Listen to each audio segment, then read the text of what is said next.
friends, thank you for joining us today. We have Catherine back. Let me adjust the lighting here so we can see more of the violin and our wonderful demoist. So this is an interesting violin that I just named Presented To because inside, the oldest date we could find in the writing was, I believe it was 1863. So the violin should be, according to the writing, at least 1863 years old, not years old, that's the date, or older. But anyway, this violin, I bought it and it was in no less than at least 4 pieces. So this violin has been totally like a total overhaul, and it's been months getting it restored. I still have a tiny outside crack to fill. It's been fixed from the inside, but we can still see a tiny bit of remainder. Anywho's, I wanted to hear it after all this months and money in labor. So you get to be part of this. We have Catherine, of course, our professional, and we're going to give it a try. It's complete with a new bass bar as well, like total overhaul on this violin. So here we go. We'll check it out. Just a moment for the coloring. It's really, really lovely. It has this beautiful dark brown. I love how like the scroll and this entire piece up here is like a little bit darker. I love that kind of like whimsical color change. It's quite lovely. And the back has a little bit more brightness to it. So it's kind of like a piece of art everywhere you look on this thing. It's really cool. I'm going to start, usually if you've been watching the demos or if you've seen like 2 to 4 demos so far, I typically start off with scales. I'm going to start off with something a little bit different, and I highly recommend that you take this moment to put on some headphones or, you know, play this through some kind of speaker, because I really hope that you can hear the overtones that are happening as I'm playing what I'm about to play.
Listening, I thought that took a little bit of time, and you have to play perfectly in tune in order to activate the overtones that you were hearing. I hope you could hear the low bass notes that was emulating from those double stops. It is so cool, and you don't hear it that presently in a lot of instruments. I'd like to think that it's just so seasoned in this wood and so ingrained in this wood.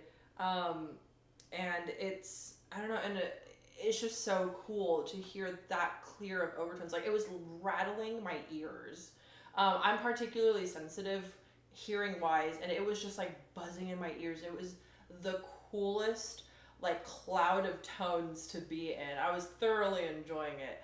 And so all that to say, this is quite a resonant instrument. It has, this lovely, you know, it has this lovely tone to it. It's so warm and rich, and it's so capable of overtones, which, you know, if you play really well in tune, you're able to capture all of those overtones, which just, you know, adds to the performance, and it adds to, you know, like I say, the cloud of notes that are appearing and happening all around you. So now I'll get to the scale.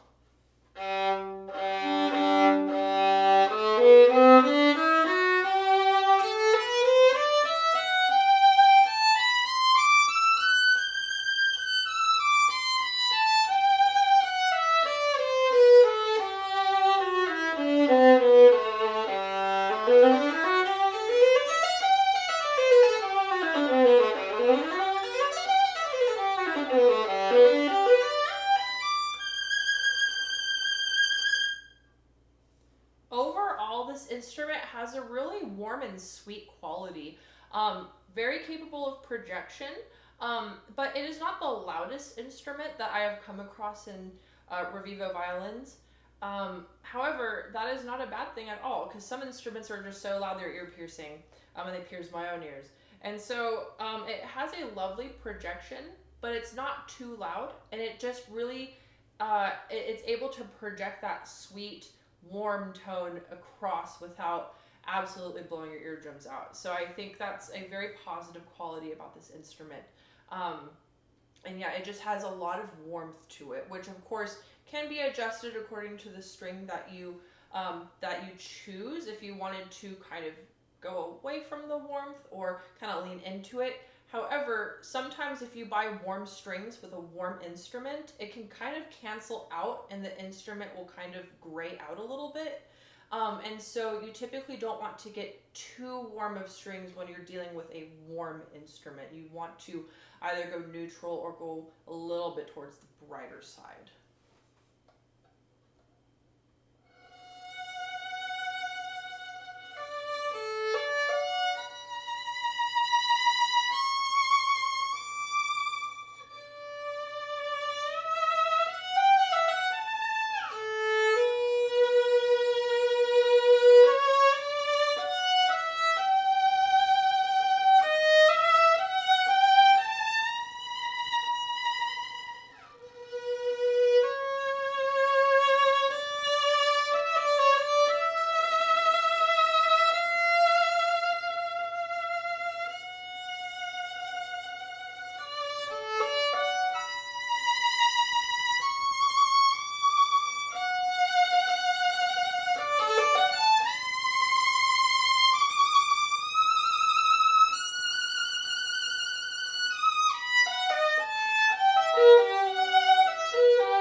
I might need a different rosin for my particular bow pairing with this instrument, as it did not grip as well as I'd like, but that's more of a rosin issue on my end. However, when I played only on the lowest string, and that's called Sol G, it really had this big, like, powerful projection that is kind of a testament to the quality of the instrument, and also, of course, you know, how it was reconstructed, but also just, you know, it's kind of a synergy of the quality of the wood, the rebuild, and its original. All of those factors, you know, really go into how, and also other factors such as like string tension and etc. There's a lot of factors actually. But all that to say, the G string has a very boomy and projective sound. It stays clear as you go up and you go higher onto the G string, which is just a good quality. It's great. It has a great sound for whenever you're playing up there. You have solo pieces. We want to have that clear boomy sound, and it has it, which is great. Some of the softer dynamics, when I played a little bit softer, sounded a bit fuzzy, primarily because I just need to have a little bit more rosin on my bow. It became a little bit too hissy just because I did not have enough traction. My bow is more calibrated to my particular instrument, and it's my instrument's kind of opposite of this one. And so make sure that, you know, if you come in to try this instrument in shop, or if you have a trial with it, make sure that you're also testing with different rosins and different bows to ensure that you are hearing the, I suppose, the range of the instrument, and you can kind of compare and see what makes it sound its best. I would need a pretty sticky rosin in order to have more traction with this one. All that to say, I really love the sound of this instrument. It's so warm, and it almost has that timeless violin sound. It's very projective, it's very warm, has a very heartfelt sound and quality to it. If you are an intermediate student who's looking for an instrument for school, for solos, I think this would be a great fit for you. If you are someone who, just loves violin and loves sweet sounds and want to, play for your own enjoyment, I think this would be a great fit for you. It has such a lovely sound that I think everybody would really enjoy. But of course, you should come down and check out the instrument yourself. I love it. The strings on this old violin are John Pierce strings, they're synthetic, but they are all designed to have a touch of a steel string balance in there as well. So of course you can change those out. This violin, it's old, and you can tell it has been revarnished at some point. So those are the proper classical violins. I know once we get into the higher range that those are kind of no-nos. So I almost wonder if this would fit more in the fiddle realm, or just somebody that just really loves to play in like a chamber, or just for fun. Because I mean, just the resonance is so there. I see you thinking. Any comments on that one? I could play a little fiddle tune and see how it sounds. Sure. Okay. Let me reach it in.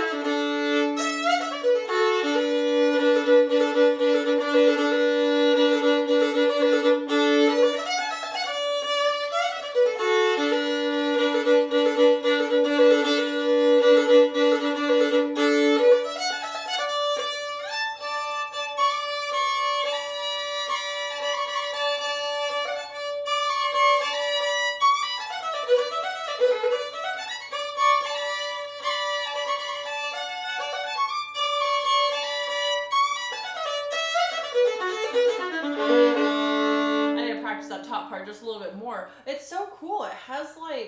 It's like I'm playing with a third person almost sometimes. It lingers so long Yeah. that it's almost like you're playing with an echo. Almost, yeah.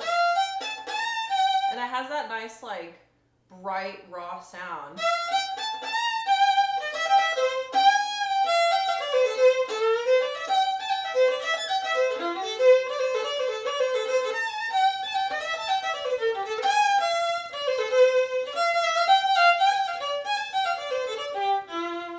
It's a very nice, like, smooth quality. I like it. Wow, she's I like versatile. Okay.